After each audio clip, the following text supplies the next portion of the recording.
Hey guys, this is Jeff of the Whirlwind Family Farm. And if you've watched me any length of time, you know there's times when I just like to grab my iPhone, not mic'd up, no tripods, nothing special, and just come out and show you something I think would be a benefit to your garden. So let's do that this morning here on a beautiful Friday morning, even though this is hot August, hottest time of the year here at Whirlwind Family Farm. We actually had a pretty cool morning this morning. So let's take a quick look at something. I want to show you here in the propagation tunnel. Every year we start our fall plants. Over here is Swiss chard. These are about 4 days now. We're starting to get a little bit of germination. Over here is bok choy. That's a 50 cell tray. My wife has planted a few bell peppers. If we come over here, you can see we actually have a few tomato plants, and we actually do plant a few in the fall. And over here is cabbage. So those are 50 cell trays. That's 150 cabbage. If you look close, germination is happening really well. And the reason I show you all of that is because this is where not all, but 90% of our plants start. Here in the propagation, we use the wind strip trays from Never Sink Farm. By the way, they are not a sponsor, but these are the seed trays that we really like to use and really have the most success with. So that's just our choice.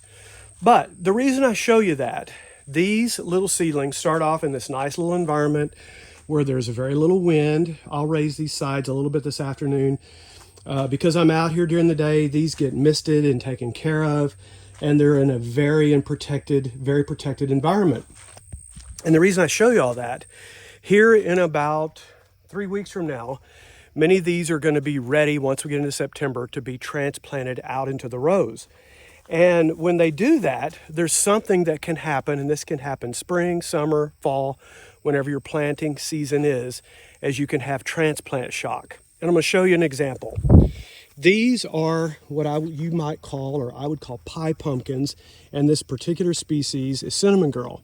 And they were planted a little over a week ago, about 6 feet apart, and I will tell you, over the last 3 to 4 days, they have looked pretty bad.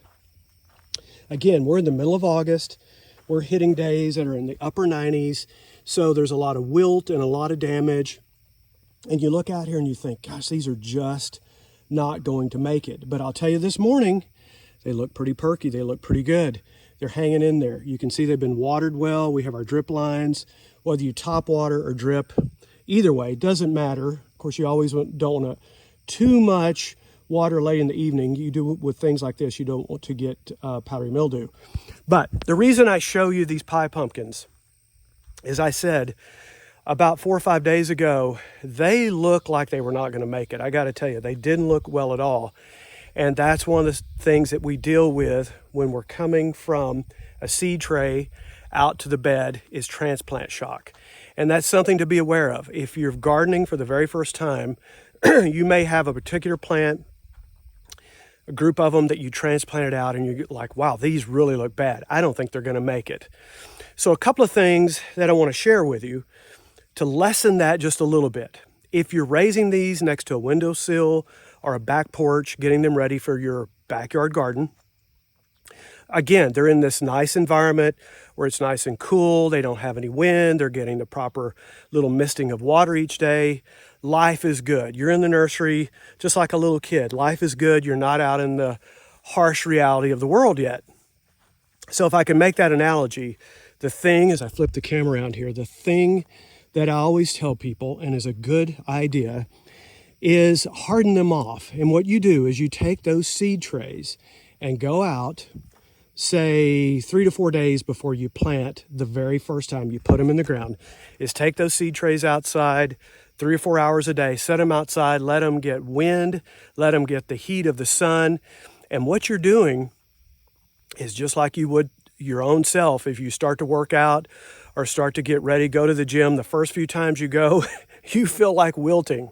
And again, there's that analogy, is that you're finally going out into the harsh reality of the difficult task ahead.